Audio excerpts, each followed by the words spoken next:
All right, let's go. Hi everybody, welcome back. Julie's World Crochet. I'm Julie, and I'm here with just gonna do some work, my WIP in progress, and I'm gonna talk about Discworld. What I've decided to do is I try and do some work every day on whatever projects I've got going, and I decided I'm just gonna start doing it on view, on camera. You can see what I'm working on, and every time I'm going to talk about the odd thing that happens to be on my head or something that's a favorite of mine that I'm going to share with you guys. And the first thing I'm going to talk about is Discworld, which is a series of books by the author Sir Terry Pratchett. Just in case you want to Google that before I get to chatting about it. Because before I start, the first thing I got to do is frog. I am making, this is Cassidy's Lucky Exam Blanket. This is for my friend's daughter. She's my childhood friend who now has a daughter entering into her next professional training program. And since she's going to be taking on that work and those goals, I decided that, of course, it's a great excuse to make something, right? Like whenever you get a chance. So I am making her a blanket for her home, and like a throw, not like a full Afghan, but a throw. With the idea she lives in winter climate and there's snow and frosty nights, and I don't know if you've done like whatever you've done in school, but certainly when you're really working on studying and everything, sometimes it's nice to just snuggle down to get some of that work done. So I'm calling it the Lucky Exam Blanket. It's gray because that is kind of one of the colors of her home decor. And what I decided to do is I've based this. I'm not putting out a pattern yet. I will be putting a how-to tutorial after I'm done, because I haven't decided what I'm going to do for the border yet. I'm still making it up as I go, almost. This is inspired by, it's called the Aran Isle, I-S-L-E. Aran Isle Throw. It's a free pattern on Yarnspirations, and that is my inspiration. What it is this little section right here that is it's kind of like the panel. It has a little bobble set, and it's got some raised, the raised like cable stitch here. And then bobble stitches and a crossed double crochet bobble stitch. This one little panel here. So the Yarnspiration panels, it is this, or pattern, it is this panel just repeated over and over again to make their throw. I did use this section because I was looking for kind of like a narrow panel with a little bit of raised texture. I'm looking to make obviously a textured kind of blanket. So inspired by, used by them. I didn't create this. I mean, it really is just a section of a couple of stitches, but I didn't create this particular one on my own. I took it right from them. But I wanted it to have more than that, so I've made into, this is a blanket stitch here. Can you see? There we go, which I really like for that broad section. I really wanted the texture, but I didn't want like some real heavy yarn eaters. Blanket stitches a little bit, but really it's not that bad. There's some other stitches, as you know, that will really suck up your yarn when you're trying to get this kind of texture. And a truly cabled blanket, you know exactly. So then I repeated the pattern again. I'll even hold it up. And I decided, I wasn't sure about this, but it wasn't going to be wide enough. So I inserted another panel of, this is just a raspberry stitch. It's a 2-stitch repeat. And when I explain how to do it, you'll see why that's important. Just to make it easy to mix and match different stitches. When you want to throw something in there, like if you don't like this raspberry stitch, no problem, don't use that. But I would recommend, for the ease of putting together a kind of blanket like this, I would recommend choosing a stitch that is a 1 or maybe 2 stitch repeat. So a Suzette stitch. You can do a forked cluster thing, double crochet. There's all kinds of stitches that you can throw in here. Do a griddle stitch, but I wouldn't do something like a Catherine's wheel unless I had planned my stitch count, so that I could make sure it would work out. And I didn't do that. That's not how I started this off. That's not even how you need to start any of this off, because none of these require more than 2. So you can just make this to the length that you want. And that's how I did it. This is my long length, and I think we're at 62 inches. And then I'm going to want it to be across, and I need it to be somewhere between 46 and 50 inches wide, I'm thinking, so that it will have a nice balance. And of course, you can figure it out. You can adjust it however you want. When I do the tutorial, it's going to be like a shorter sampler mini blanket, basically, to show how to do each part of this. But if you keep it to something that only has 1 or 2 stitch repeats, it's really easy to just stick it in where you want it to be. So if you also want to do this, you can wait till the tutorial comes out, but you can go ahead and go on to Yarnspirations and get this little part of the pattern. And then all I did here, the only thing to keep in mind is that there is a front and a back, or this is the front and this is the back, right side, wrong side. So for instance, for the blanket stitch, it doesn't matter because it's in a reverse, right? Same with this stitch here. It doesn't matter. I don't have to worry about that. All I have to consider is that I am going in the right direction when I come to do this panel, because there is a wrong side. You won't see the bobbles on the other side, right? But that's not hard at all. If you get to a spot, you're done if I've done my blanket stitch and I'm on the wrong side, just do single crochet all the way back to get on the other side, so you can do it in the right direction. Other than that, it was super easy. I stuck, after every time I did this panel, I stuck a row of double crochets in. And then I did my blanket stitch. You're killing me, Smalls. Don't worry about it. You know, they'll tell you, if you look to say to how to do a blanket stitch, it'll say multiples of 8. If you're going to do 4 and 4, like squares of 4 rows, 4 stitches, and then 4 rows up to make it a square. I'm going to say you don't even need to do that. If you're going to do 4 by 4, which is what I did here, it makes a nice little square like this. I'm not that worried if it doesn't go to 4 stitches across here. Your eye will be fine with it, because you see all of these ones here. Your eye, if you get to the end and there's only 2 stitches there, it's going to be like when you do brickwork and you see bricks and it's cut off because that's the end of it. Remember, I'm going to have a nice border around the end. Your eye is going to forgive that completely, and it won't screw anything up if you only have 2 stitches, like half of a square here at the end of one of your rows. So for this purpose, you don't have to worry about your basket weave stitch having 8 stitches. So you can go ahead and put any stitch really between the panels. But I am going to do a tutorial for anyone who really likes how this turns out. However, don't do what I did, because if you notice, look at this panel. Ooh, blanket stitch, wonderful. Panel, raspberry stitch, panel, no panel. I went right to, I'm of course doing an inverse, so I need to come out the way I come in. I need a panel, I need basket weave, a panel, and then I'm done. So it exactly mirrors this half. And I completely forgot. I did these little bars, and I went right to the basket weave and totally missed. I was having a good night. I was just having a good night, watching a movie. You know how it is. I don't know what happened, but, well, I kind of do know what happened, but you're not supposed to say that online, so I'll just have to, we'll leave it to our imaginations. Anyway, so here I am. I didn't even realize it until I was on my last rows of this basket weave. So now I'm frogging it all back, and isn't that just the way? So while I frog, let me tell you all about Discworld.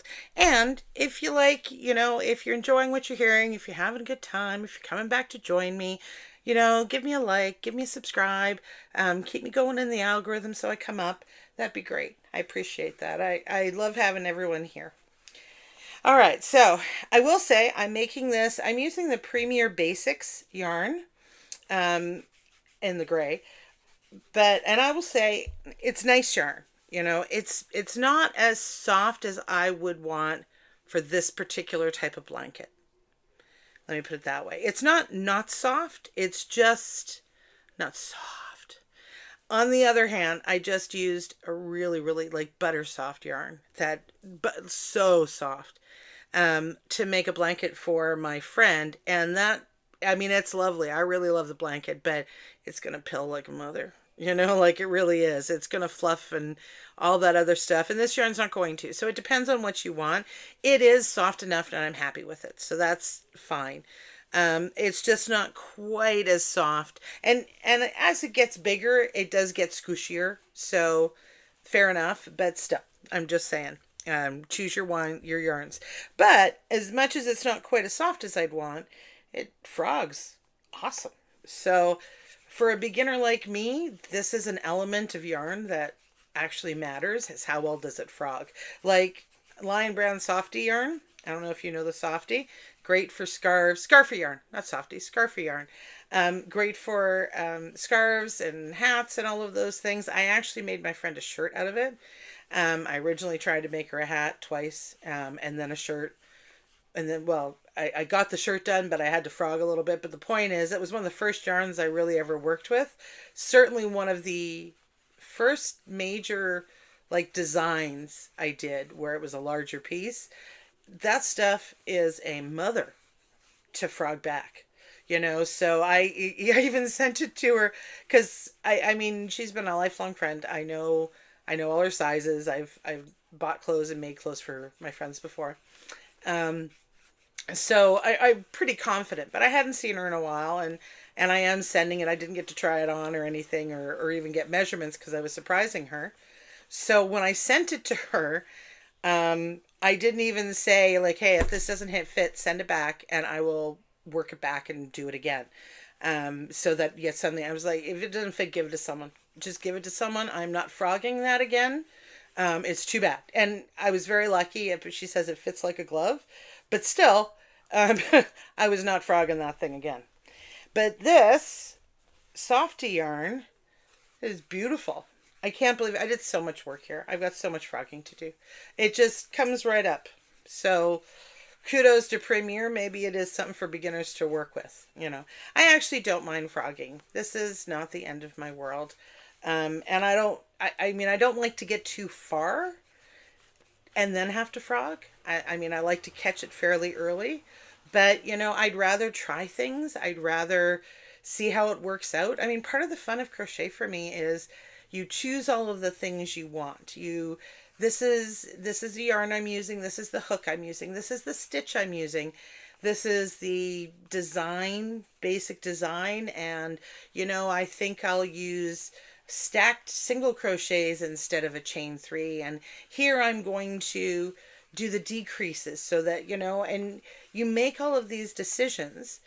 And it's not till you do the work of it and make it that you see how it turns out. You know, that's what makes things art.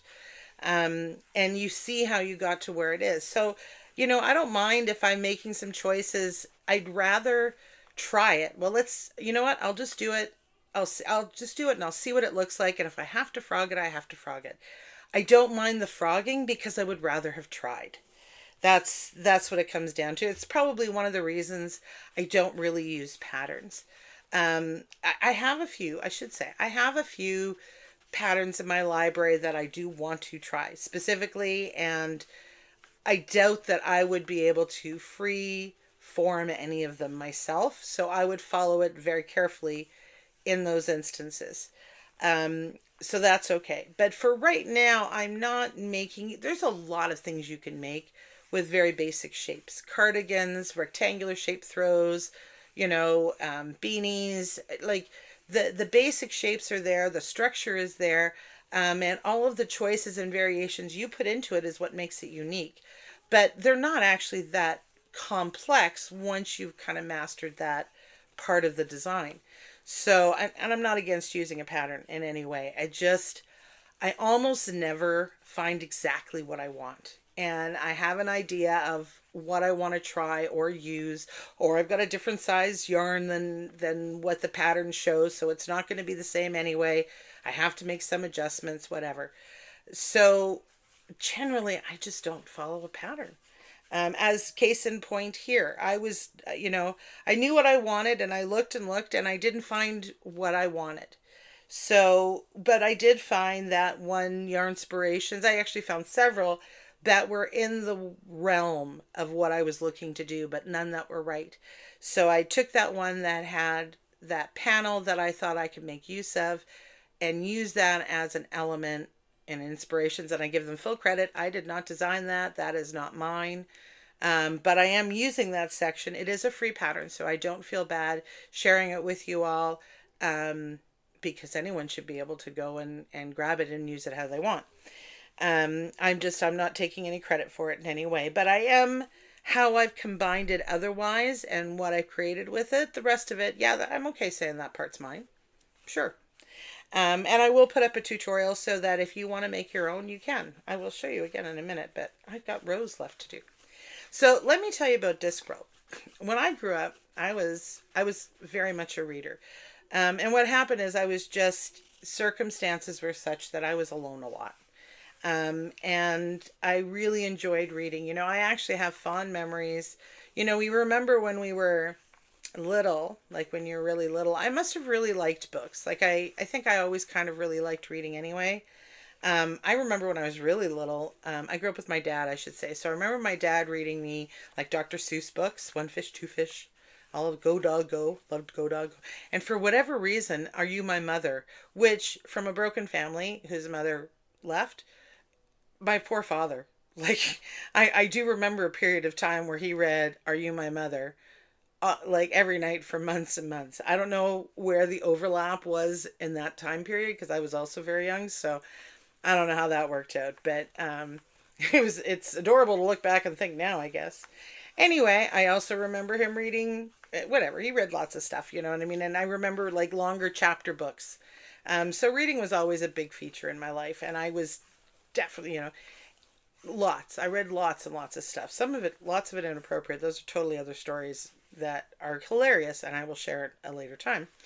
And then in my, I don't know, I might have been not late, well, 90s, somewhere in the 90s. So I was in my 20s.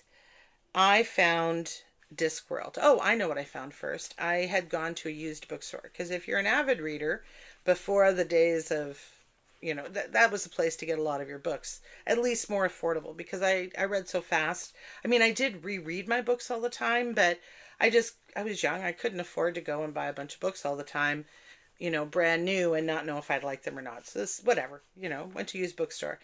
And the gentleman there recommended, it was one of those like Harry Potter mysterious things. First of all, it's in a really old building and dusty, and you go in and it's not all like nicely, it's stacked. It looks like an old Victorian place. It was in the Victorian era, like stone buildings and stuff around there anyway. And he comes out of the back and it's right out of a movie trope. It really is.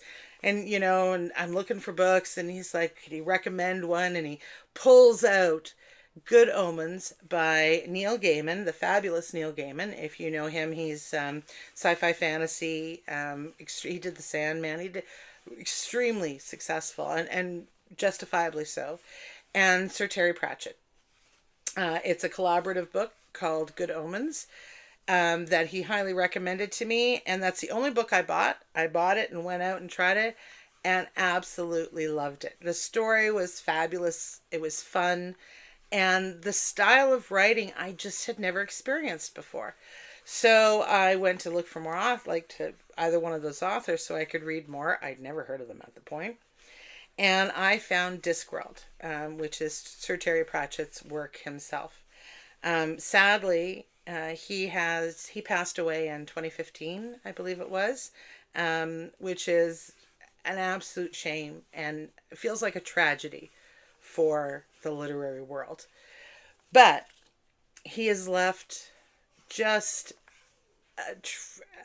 a stupendous bouquet, boisterous, joyous, insightful, warm, funny, sharp, witty, just a hilarious, absolutely hilarious set of books called Discworld. Well, they're all called different things, but there's 43 of them, and they're all set on Discworld. And all he's done, which I think is a fabulous idea. So he created this world, Discworld, and he probably started with just the 1 or 2 books, but created a whole world like they did. And it is a flat disc that sits on the back of 4 elephants that are riding on the back of a giant turtle who is swimming through space. Harkens back to old mythology. And in this world, magic is real. Magic is a real thing. It is entirely full of all of the fantasy story tropes you are used to, but handled very differently than you would see in your typical Lord of the Rings kind of trilogy book or Wheelborn or whatever it is. I can't believe I have so much, I have such a big section to wind up. Anyway, what's fabulous about this, so he's got this entire world, and all the books are set. They're not all sequential. You don't have to read them all. They are set variously around with different characters. And there are subsets. So there is a police group called the Night Watch, which, and most people, but mine too, is my favorite of the subsets. And I love the witches, but the Night Watch really, it does peak out. I think Samuel Vimes is one of the best characters I've come across. Like there's some that are so delightful. Veterinary is the tyrant of the city. He doesn't get his own book, but he really is fabulously done and written. It's just what he's so how he reads. You could smell him. You know exactly what he's like. You feel him. Like, I think he's a fabulous character. But Sam Vimes, his depth, and I mean, he's got books and books about him. His growth, his development, everything about him, I think he is just a really fabulous character. And I love how it's been treated all the way through. So the Night Watch is about a police force, for instance. And then you'll have the witches, which is in another part of Discworld. I don't think they ever come across each other. There might have been, there's a quick bump into a couple of police officers by the witches in one book. But they don't interact. The books aren't about, they just happen to live in the same world. There is also Death, who is another fabulous, fabulous character. Death has his own series of books, and we are talking about Death, the 7-foot-tall skeleton wearing a cowl, carrying a scythe, who, by the way, does not just willy-nilly kill people. He's not evil, nothing like that. He has a duty to complete and help usher souls. That's it. He has a duty to perform. And if you read these books, you want to give Death a hug, like you want to, he tries so hard to understand humans. He really wants to kind of get it better. He secretly likes humans. He definitely likes cats. Don't say anything bad about cats. He has a cat thing. Cats and kittens, he loves them. He's simply adorable. He really is. He's powerful and strong, and he's got this duty and responsibility, and he's got this intense integrity, while at the same time, he's kind of like your little old grandpa who can't make the time work on the VCR kind of stuff, so, or whatever. He can't make the iPad, come up, like whatever it is that can't get his phone to work.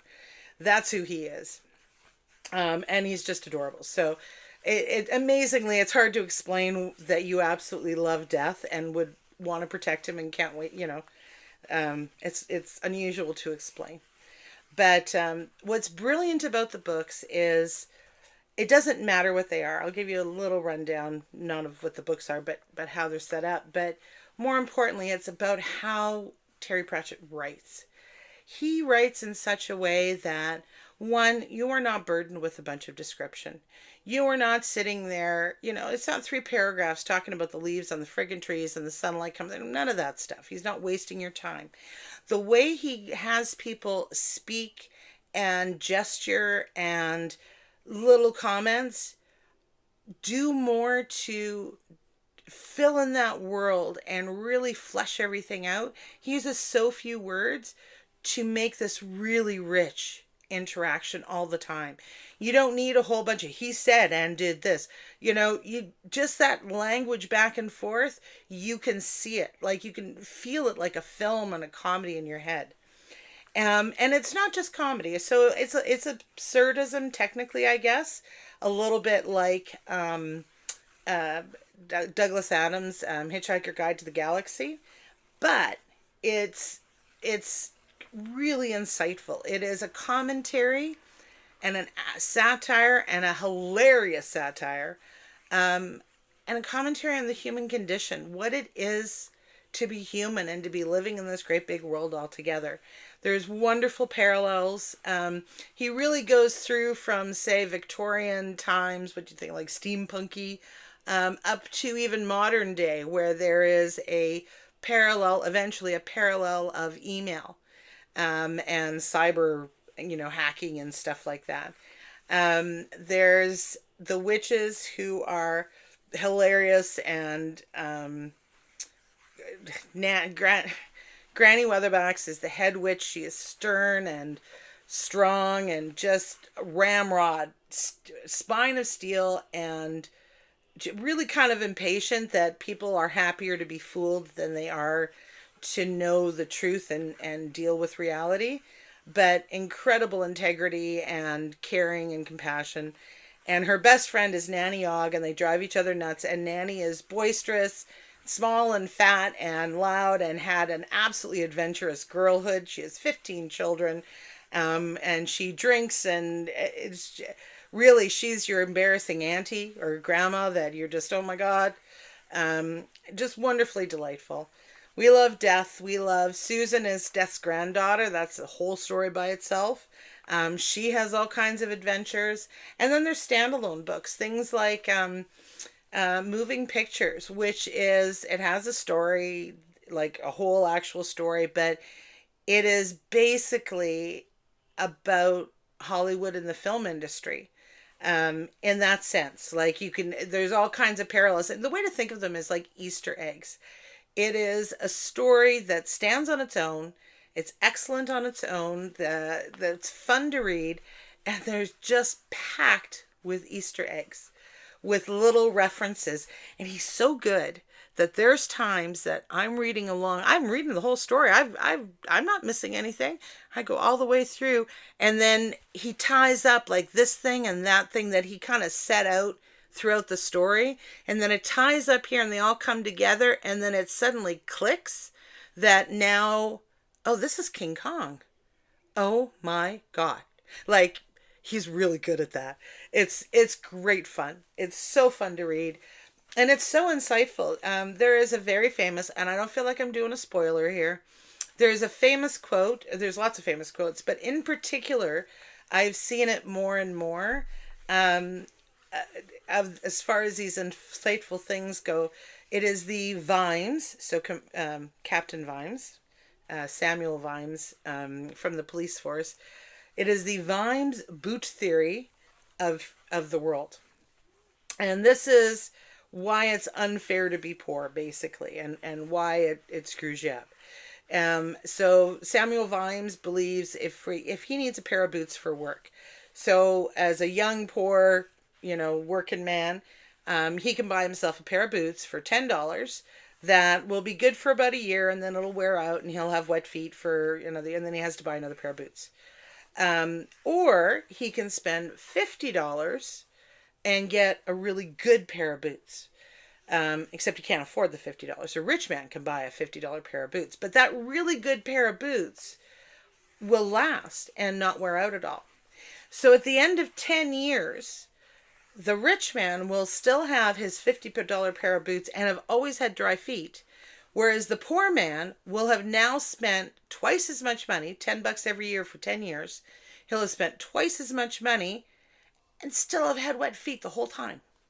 And that is the Vimes theory of inequality. And it's become actually more famous. I mean, I've heard it outside of Discworld circles as being passed well. And if you hear it, now you know where it's from.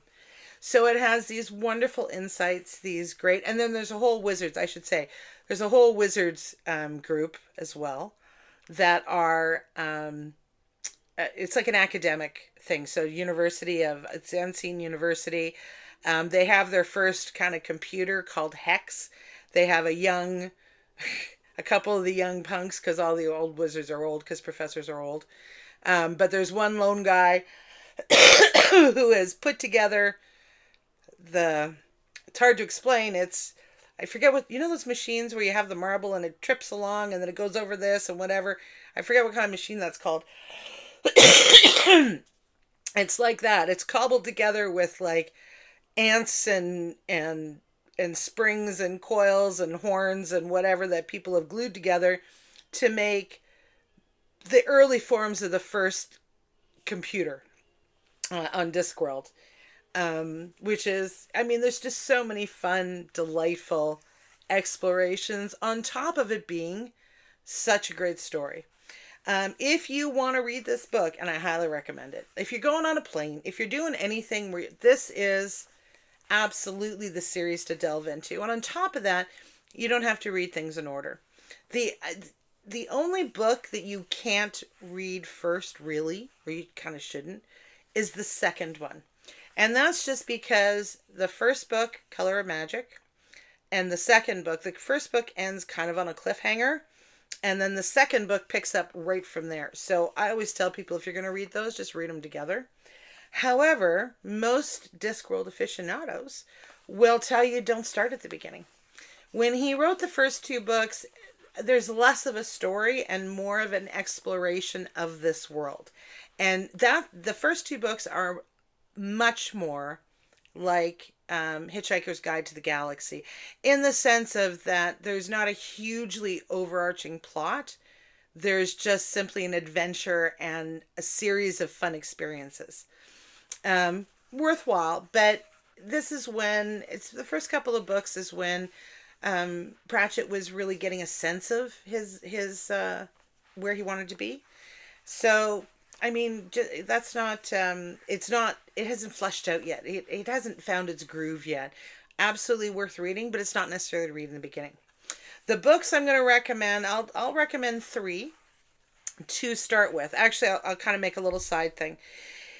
It's so popular. I can't tell you how popular Discworld is, by the way. There are never less than 3 plays. It's just hugely popular in the UK, where he's from, and has only been gaining in popularity in the last few years, especially because Hogfather, which is a movie that was made based on the book Hogfather, which is about Santa Claus and our Christmas traditions, that movie is being played now on North American television around Christmas time. And that, I think, I've kind of heard several people who've kind of entered into Discworld through that vein, because that was their first exposure.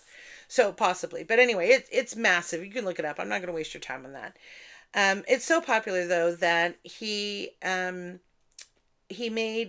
wrote some books. So one of the sets is Tiffany Aching, and that is primarily written for younger adult audience, so that it's more accessible for young teens and etc., 10, 12, 14 years old. It is not, it's like reading Harry Potter. It's perfectly accessible and perfectly enjoyable as an adult. I was 30 something before I was reading Harry Potter, and I friggin' loved them. So along those lines, I mean, it's right in the same vein. But if you are a younger viewer, if you want interested in buying something for a younger viewer, I highly recommend them. Great books. The Tiffany Aching book, that's the place to start. Otherwise, in all of the series, there is a Death series, a Wizards, the Witches, the Night Watch, and then what I call the standalones. So there are a number, like I said, Moving Pictures, which is about movies, Monstrous Regiment, which is about kind of like about war. And there's always more than one element twined together for these. Small Gods, which is kind of on early religious development. And that's the first one I'm going to recommend. Small Gods is a really great book. It is one of the top books that are almost always recommended. It's highly enjoyable. It does not disparage any particular group. There are characters who believe that the turtle moves, and there are characters that believe it does not. It is an interesting exploration. It is less an exploration of religion than it is religious organizations and the politics of religion in a region, but in a way that you're going to laugh out loud a lot. That one's a big one. And then number 2 on the books of great places to start feeling your way about Discworld is going to be Guards, which is the first of the the Night Watch series. It's absolutely great fun. There aren't a huge number of characters. This is where we meet Samuel Vines. We meet Carrot, who is, I think, 6'4", and you want to say he's naive, but he's kind of not. Like, he is at first, but he's the hero all over the place. He just breeds hero. And then Colin and Nobby, who are the Rosenstantz and Guildenstern, I guess, kind of the series. And it's just a really great, easy book. It actually makes a really good play. I've seen the play of it. That's also a really great entry point into the books. And then we have, let me see, and yeah, and that's, you'll have more exposure to the dwarfs, the trolls, who all have their own history and backstory that is not quite the same as what you'd see in the standard, you know what I'm talking, the standard fantasy stories or the standard tropes. And then lastly, I think the book that I would recommend otherwise, you know, I want to say, and I know a lot of people will recommend, I guess this is me trying to slip in a fourth. A lot of people are going to recommend Mort for the Death series, and they love the Death series. And Mort is a great book, and I love Death, but I like the Witches better when I look at the series. I really enjoy and love the Witches and their series. It's kind of a different perspective, I guess, and very fun. And the first book is kind of technically equal rights, but in that book we only meet Granny, and this is like early on. We're talking the fourth book in, right? But when he's still getting his feet. So we only meet Granny. They're not even in Lancre. They go somewhere else, and she isn't quite herself yet because this is a new thing. I feel like you can skip that one to start. You can always go back and read it after. I like to recommend people start The Witches with the book Weird Sisters, spelled Wyrd. And that book is, and this is an example. So we're learning about the three witches. This is Shakespeare, primarily Macbeth, a little bit of Hamlet. There are other books. As You Like It is an issue in there, or is it Twelfth Night? Twelfth Night? One of the comedies, I can't remember, the one with the twins. Like, there's references to a number of Shakespearean tropes and special notice patterns, and of course different plots. You can see it. This is being done from the witch's point of view. It's very hilarious. I loved the literature references. I mean, I really do love the Easter egg feel of it. And I really like literature and Shakespeare, so I had a great time going through that. It's not hard. It's always funny, but when you catch the little things, it's awesome. And as a matter of fact, some of them I don't, because these are, this is a British author and set, and there's a lot of mythology and history that comes in. So I've found things now where there's one or two little things that aren't important, but like a comment that I didn't think anything of. Oh, that's cute. This one has a green cat or whatever, you know, like whatever's in it. And later on, I will hear something about this as a popular mythology that I've never heard of before, or have it. It didn't impact the story at all, but it's like an extra little treat. And the books are just loaded with these. You will laugh out loud reading them. I can't believe I am still. Oh, wait, here we go. I'm finally took that whole time to get where I'm at. Okay. Look at that. I even got too gung ho. All right. Perfect. I was getting so frustrated there. That's perfect. All right.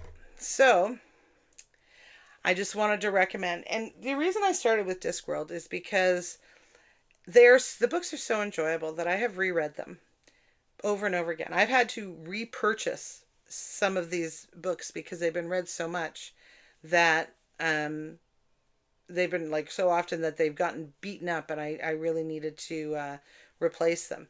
But when I'm crocheting and doing this kind of work, what I really found I love to do, because I am new to it, and you know, I can't watch a new movie, for instance, because I have to look down too much. Like, it depends on the movie, I guess. I tend to put on like my comfort show to listen to, and then it hit on me, and I started putting on audiobooks. And boy, do I really like doing some crochet and just listening to these audiobooks. So, and I should say, YouTube has a whole bunch of them. If you have Audible, there's all kinds of ways. Go to your library. Your library, well, it's free. Most libraries are free. I can't say, I don't know where you are in the world, but or very inexpensive to have a library membership, and that will give you access to an online. I used to do this when I worked in another province, where through my library I would borrow audiobooks, like audiobooks, for when I was working and doing stuff, when I could have earphones on and have something going. And I wasn't sure about listening to like stories on audiobooks. I was a little slow at it. Turns out I really love it, as long as I don't have to, I can do this and I want to do something else, but I don't want to have to think too hard about it. At the same time, I can listen to an audiobook and while I'm doing other things, but I can't have to have my attention focused really heavily, or I won't be able to pay attention to the story. Together, this really works for me. So I really like it, and I would recommend, that's another place where I would recommend. You can absolutely find a lot of Discworld online. You can find all the stories they just did in 2018, and don't be afraid to try different readers as well. They have made audiobooks for the Discworld series 3 different times. So there are different readers, like one from the 2010s. There was someone who read then, and they just did a whole series of the audiobooks with very famous actors. Actually, I think the standalone books. So Small Gods is one. I'm pretty sure it's a standalone books, but oh my God, Circus, the gentleman who does Gollum's voice for Lord of the Rings. And I want to say Andy Serkis, and I don't want to get it wrong. So I apologize, sir, if I have made this wrong, because I'm not going to look it up now while I'm talking. We're just going to say, I know you're the one who did the voice for the thing, and you were in the Wakanda Forever. We know who we mean. I'll try and put it in the link down below, because I'm not trying to insult you. Wonderful work. Anyway, I'm very excited that he is voicing, doing the narration for, I'm pretty sure, Small Gods, as well as the other standalones, but I could be a little wrong. I know that Colin Morgan, who does, he played Merlin in the TV series. It's a UK TV series you might not be familiar with. He is doing the Wizards narration for all the Wizard books, and several other famous voices, famous actors. They put a real effort into creating a really awesome audiobook experience. Yeah, so I haven't, and I would say I've only heard one of them so far that I really liked, one of the witches, but otherwise I haven't I haven't any of those ones yet. So I have my comfort zone right now, and I just have to be able to walk out of it. I like the reader that I'm used to listening to, and I like the way they've done the books, so I'm sticking on that for a little while. That's just me being a little bit resistant to change, but don't let that hold you back. I recommend giving it a try. And if Discworld's not your thing, if you don't like fantasy, that's fine. There's all kinds of really great books out there, but it's really fun to just have to have an audiobook or something to listen to and entertain while you crochet. And it's spring out here now. I'm so happy to have this nice weather. I'm excited to start crocheting outside. I want to sit on the deck and just relax and feel the sun. It looked like it was going to rain earlier, so I wimped out on that. But and the forecast said it was supposed to rain, and I think I've missed out on a really lovely afternoon, which is shame. Anyway, I'm going to keep this short. I finally got this together. Look at me, I nearly went too far, but that's okay. I can fix it, or I can keep going. I just I pulled out my little ribbing at the same time. So right now I'm going to remember that I'm going to do my ribbing, because I need to put this panel on this side here, and then I will do the basket weave stitch. And like I said, every time I work on this, I'm just going to come back on. We'll pick a new topic to chat about, and just go ahead and skip over the bits that you don't want to crochet at the beginning. You could skip over the Discworld part and just say bye at the end. That's cool. So every time I work on this now, I'm just going to come back in, and when I'm done, I will do up a short tutorial just for the specifics for those who might want that extra kind of detail. If you want to work on this kind of pattern for yourself. But otherwise, I found this really straightforward. And I should tell you guys, I'm using a worsted weight right here. This is Premier Basics worsted. This worked up really fast. I just started this a couple days ago. And I will be done probably, well, you know what? I actually have to get, I have the other bit of my yarn for this. I need one more skein. It'll take me however long it takes for that skein to get here. So I have enough yarn that I will finish the blanket, but I won't be able to finish the border. So then, but either way, I will finish this blanket probably in the next day or two. It works up really, really quickly. Even though I've covered a lot of area and it's going to be a decent sized throw, I don't actually, it's not it's so fast. It doesn't take a lot to work up. So if you are interested at all, and you don't even have to do it in this gray color, and this will work and will be fine with any kind of yarn. You can use a DK weight yarn if you want, although I would make it go for your length. We're not going to be counting stitches. Of course, you will have more stitches with a lighter yarn like that. But any worsted, any kind of yarn is really going to be fine for this pattern. And just a basic hook. I'm using a 5.5 millimeter hook with my worsted weight yarn. And I recommend you can go ahead and try. I'm going to certainly get started. And then I will, back on again, probably with something shorter. I'm sorry, I know I talk. But I'll do something shorter, like in the next tomorrow when I work on it. Every time I work on it, I'm just going to put it on here until we get it done.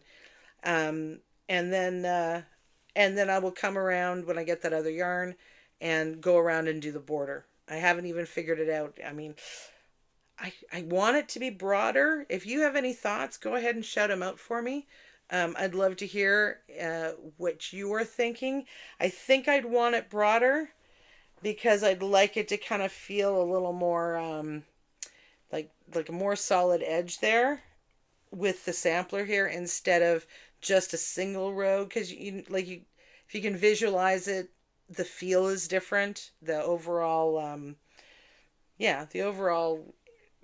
well, I guess feel, I don't even have another word for it. I'm at a loss for words now. Anyway, it's going good otherwise. I'm very happy with how it's working out. And I will put the links down below, and I will see you probably tomorrow, very soon anyway, next time I work on this, and we'll have something new to chat about. So take care, have a great day, and talk to you soon.